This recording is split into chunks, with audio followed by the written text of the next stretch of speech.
Attention housing societies. A recent Bombay High Court ruling has raised important questions about staff management, building operations, and gratuity obligations, affecting how societies function. How could this impact your daily operations, financial planning, or policies for staff and members? Watch on as we explore the key points. For detailed updates, expert guidance, and clarity, reach out to housing circles and keep your society informed, prepared, and confident. Welcome. We're diving into the recent, authoritative verdict from the Bombay High Court concerning cooperative housing societies and gratuity.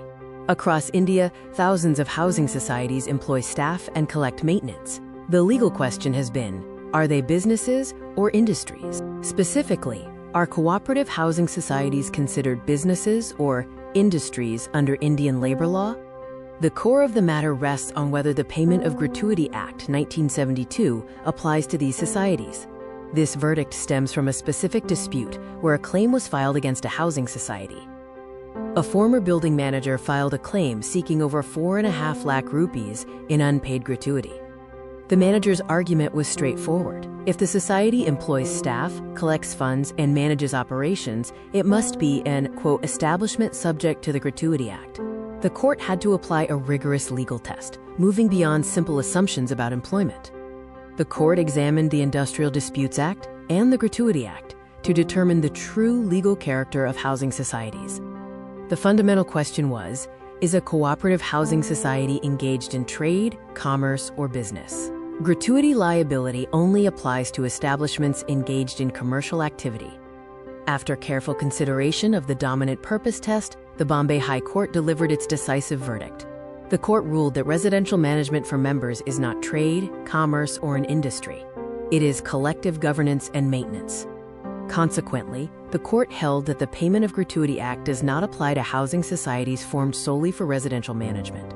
The court also addressed common activities, often mistaken for commercial enterprise.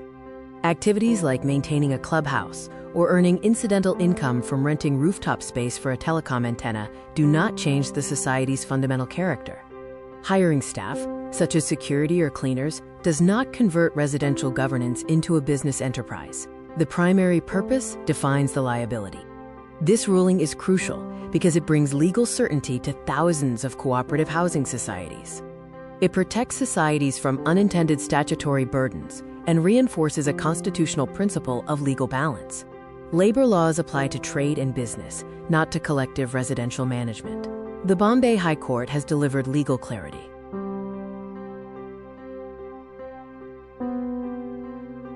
Clarity at last for housing societies. The Bombay High Court confirms, employing staff, maintaining buildings, or earning incidental income does not make a society a business. It is not an industry or commercial establishment. Without trade or commerce, gratuity laws do not apply.